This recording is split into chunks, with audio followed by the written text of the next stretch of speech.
I'll get that wrong before the night's over. That's fine. And this is Jennifer and Katie. I guess you've met, I think you've met both of them, right? Yes. Okay. All right. Well, Karina's going to we're going to walk through the house, and she's going to tell us a little bit about the history of this house.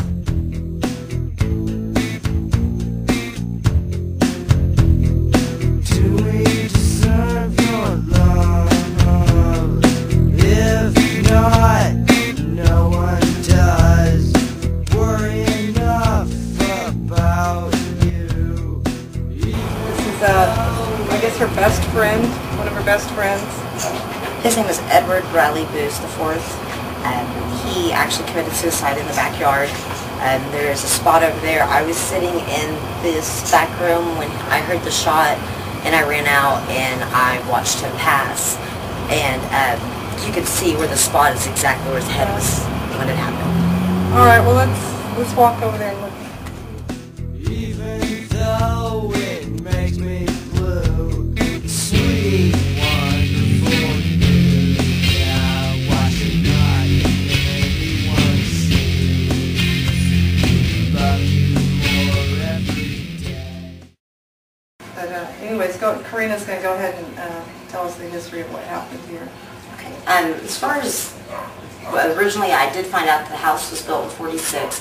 Around 1950 there was a man, the original owner's husband, his name was Mr. Castle. He had actually passed away in this back room of a sickness of some sort. This room right next to us, the computer room. And then as far as, since I've lived here, on October 17th, 2008, my husband was suicidal. The police came.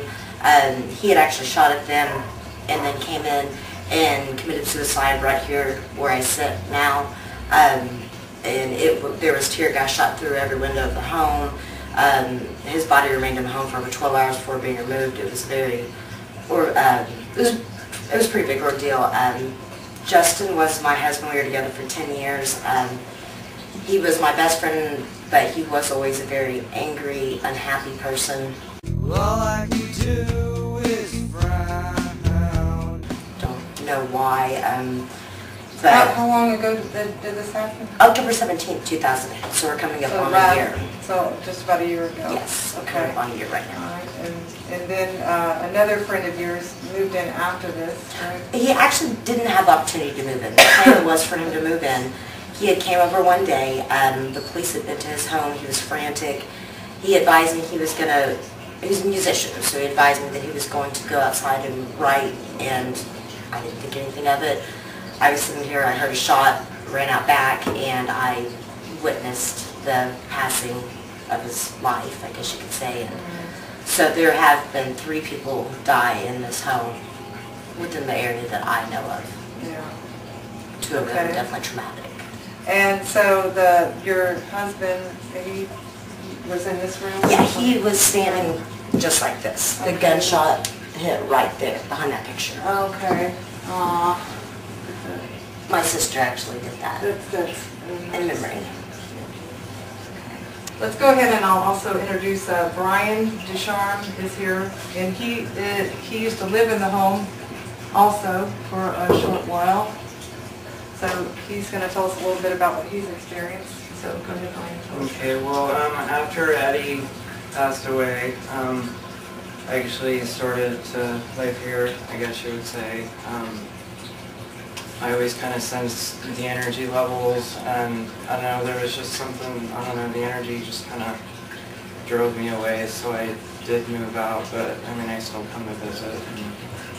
And, I don't know, I definitely get the sense that there is something there, and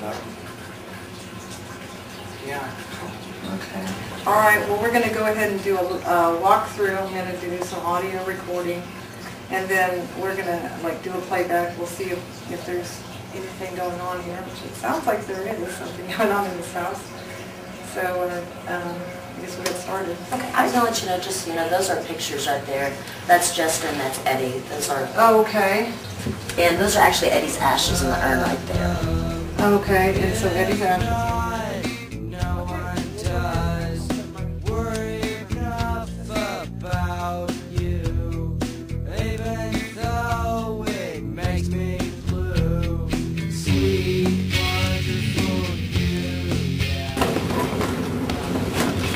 like probably a converted old garage, I'm guessing. That's what it looks like anyways. Okay. You want to get some pictures of this one? Okay. Alrighty. Alright, let's go back up and I'm going to ask Karina about this room. Basically, we've just done the walkthrough and there's a room off of the living room area where you go downstairs, and it looks like a converted garage or something. Can you tell me a little bit about that room? I didn't. Yeah, that actually is a converted garage. You're absolutely correct. In the 60s, it was converted to a room after the house caught fire from the original owners, and that was actually Justin's room, where he spent his time downstairs on the computer doing what he would do. So that's definitely his area. I've tried to sleep down there one time since he passed, and I had the worst dreams I've ever had in my life. So I don't go in that room. And then I'm going to turn on the recorder.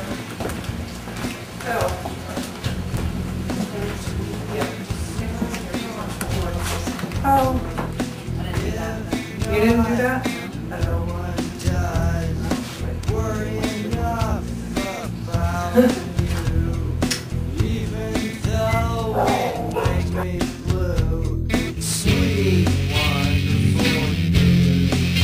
It is September 29th, 2009, 7:54 p.m. in Oklahoma City, Oklahoma, in the United States of America, on the planet Earth.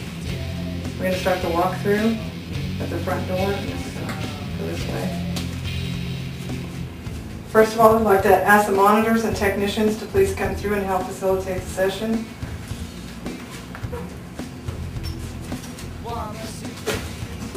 Going back into the hall. I'm going to go ahead and turn on the light here so I can see. There's a presence in this home. I want you to come close to me now.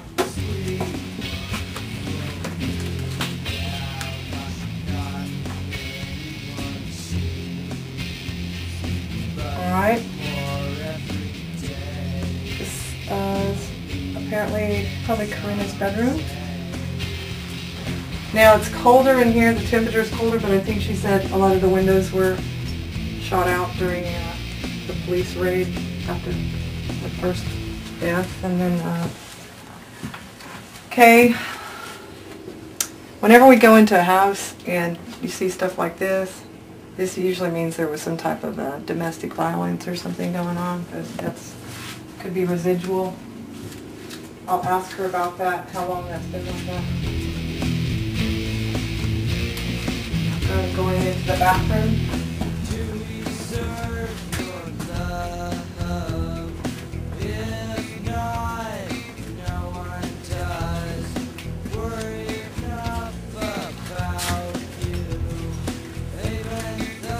Into the computer room.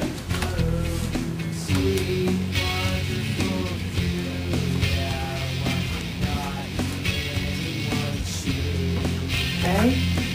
If anybody has a message for us, please come through with a message.